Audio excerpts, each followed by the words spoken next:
Hey, good morning, beautiful people. It's a chat with Rashina.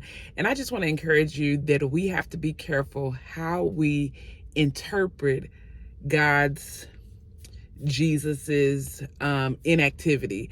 I was listening to a message yesterday, and Pastor Darius came out of Mark chapter 4, verses 35 through 40, and it talks about how Jesus told the disciples, let's go to the other side. There's so much in that needs to be unpacked, but we're going to stick with the point of the inactivity. Jesus was asleep in the stern while the storm was raging all around them, and their prediction or their interpretation of Jesus' sleeping was, Master, do you care? Don't you care that we are perishing? Don't you care that we're in a situation? And a lot of times we get that way as well. We're like, God, don't you see us? Don't you see my finances are out of whack? Don't you see family is out of control? Don't you see my health is all wavering and I'm believing God for healing and nothing's happening? All these dynamics that we begin to look at life and say, God is not moving, God is not orchestrating, God does not see me.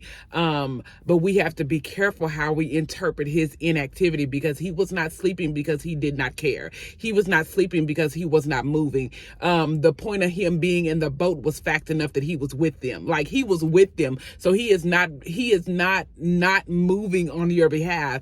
So Pastor Darius went on to say is that his ability to sleep, because we know Jesus is our example, right? He is our high priest. He is the God that has been touched with the feelings of every infirmity like we've been through, but yet without sin. So the point of him sleeping was to show us what we should be doing in the midst of our storms. It was the prime example of saying, because I am with you, because I am your God, because you are my child, and I get in every situation with you, your resolve should be, you should be asleep in the middle of this. That means I don't have anxiety. That means I don't have fear. That means I'm not trusting God. That means I'm pulling all of my weight on God and knowing that he's going to step in and be God. So we have to be careful that we don't interpret God's inactivity according to man's eyes, that God is not moving on our behalf. And that bless me, because a lot of times I'm in situations, in circumstances, and I'm like, God, don't you see me? Don't you see your daughter? Don't you see that I feel like I'm drowning? Like, all those different dynamics. But the point is that he'll never leave us nor forsake us. Like, he's in the boat with us. So why are you anxious? Why are you thinking that God is not going to do what he said he's going to do? Because God is going to protect himself, for one. He is always going to make sure that he doesn't bring a reproach to his name, because he's God and he's God alone, and he hastens to his word to perform it. And he's not a man that he should lie.